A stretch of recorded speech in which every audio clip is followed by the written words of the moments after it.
કટોરીવાળો blouse.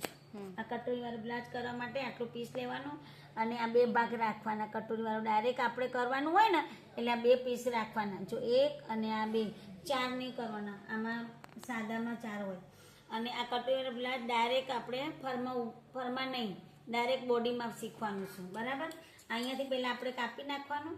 હા, પાછળનો ભાગ પહેલાં રેડી કરી દેવાનો. 15ની લંબાઈ, 2.5નું ગળું, 3.5 શોલ્ડર અને 7નો ખભો, 11ની આ જો અહીંયાથી લંબાઈ લીધી 15, 2.5નું ગળું, 3.5 શોલ્ડર, 7નો ખભો, 11ની છાતી અને 10ની કમર.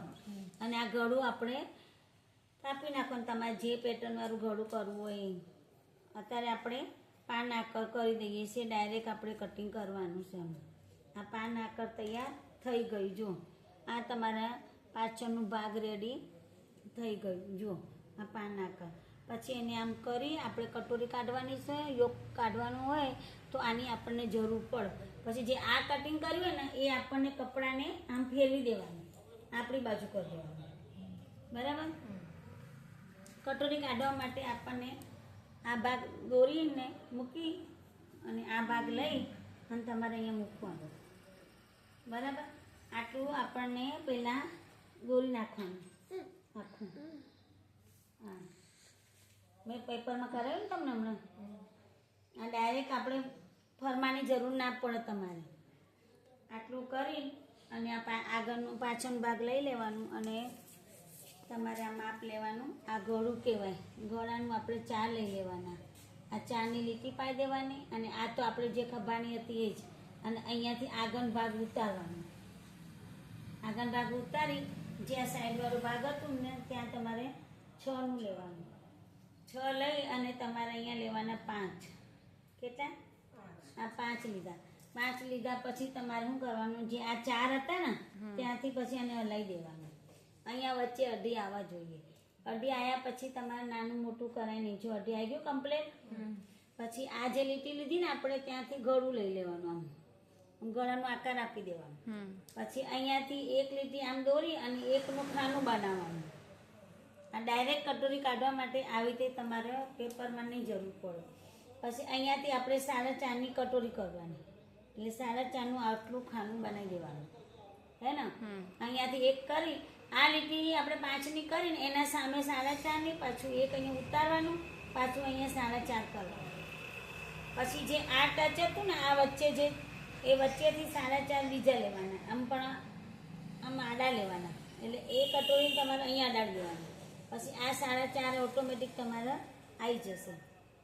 જો આ 4.5 તમારે અહીંયા આવે છે. એટલે આનું ગળું છે ને થોડું નીચે ઉતારવાનું. એટલે 4.5ની કટોરી અને ગળું 4નું. પછી જે આ લીટી હતી ને એ તમારે અહીંયા અડાડી દેવાની. એટલે આ કટોરી આખી નીકળી ગઈ. પછી આપણે યોગ પટ્ટો કાઢવાનો. નીચેનો હોય ને જે યોગ પટ્ટો.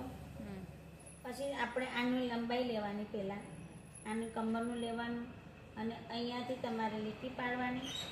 યોગ પટ્ટો કાઢવા માટે આમ કરી અહીંયાનું 3 કરવાનું અને આ બાજુનું 4 કરવાનું. 4 કરી અને આ યોગ પટ્ટાનું અહીંયા અડાડી દેવાનું. એટલે યોગ પટ્ટો, કટોરી અને અહીંયા બાય માટે તમારે કેવું કરવાનું? અહીંયા મૂકી અને બાયનું આપણે આમ દોરી દેવાનું. અહીંયા ડાયરેક્ટ દોરવાનું. તમે 7ની, 8ની ચાલે. 8ની બરાબર નીકળ. પછી અહીંયાથી તમારે 3નું અહીંયા લઈ લેવાનું. જો આ આપણે અહીંયા ખભામાં આપણે 7 લીધા હતા ને પાછળવાળા ભાગમાં, આ 7 લીધા હતા હે ને. તો આપણે બોયના ખભામાં કેટલું લેવાનું? 10. એટલે આ 10 લઈ લીધા. 10 લીધા પછી તમારે આ છે ને એનો આકાર આપણે આમ આપી દેવાનો અને મોરી લેવાની 8. એટલે 8નું આવી ગયું. પછી આ 10 અને 8ને અડાડી દેવાનું. આ ડાયરેક્ટ તમારે બાયનું કટિંગ થઈ ગયું. નીચે જોઈ લેવાનું અહીંયા કપડું છે આપણને તો આટલે આવી જવાનું. બરાબર. એટલે આખું આ દોરાઈ ગયું. આ કટોરીવાળું બ્લાઉઝ તમારે હવે હું કટિંગ કરીને બતાવી દઉં. જોઈ લો એક વખત. પહેલાં આપણે યોગ પટ્ટો કાઢી નાખ્યું હે ને. યોગ પટ્ટો નીકળી ગયો. પછી આ કટોરીવાળો ભાગ યોગવાળો નીકળી જશે. ગોળાકારમાં કટિંગ કરવાનું, બરાબર. પછી આને સીધું કરી દેવાનું. પછી આ ભાગે આપણને અલગ કરી દેવાનું.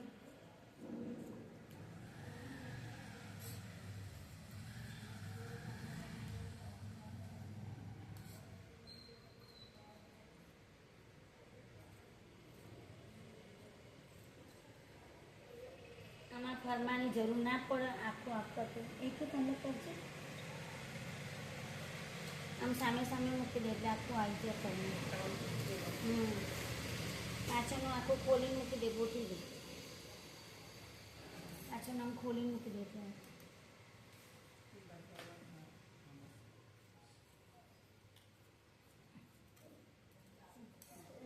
આ કટોરી આમ આમ ઘરું આમ છે.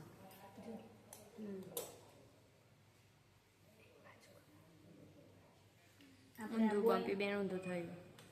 બમ્પી બેન ઊંધું હા આ મૂકવાનું. હા અને આમ મૂકવાનું. આ કટોરી અહીંયા આવશે.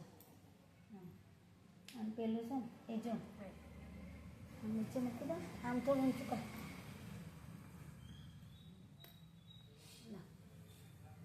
આ સામે આમ ગોઠવી દેવાનું. આ એક પટ્ટો ગોઠવી દે. એક અહીંયા આવશે અને એક અહીંયા આવશે. હવે બાયો પેલા મૂકી દે. આમ બાયો જો ભેગું ગોઠવજો, ખબર પડે ગળાની.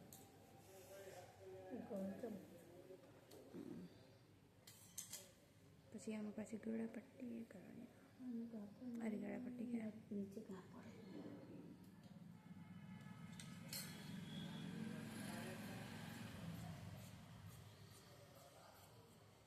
થઈ ગયું બાયો.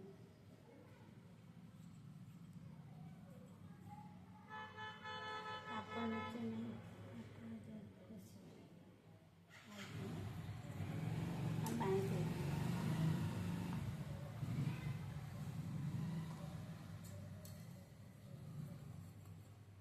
આ બે બાયો નીકળી ગઈ જો. આ કટોરીવાળો બ્લાઉઝ ફરમા વગરનું. તમારે આ કટિંગ સારું લાગ્યું હોય તો શેર કરજો, લાઈક કરજો, સબસ્ક્રાઈબ કરજો.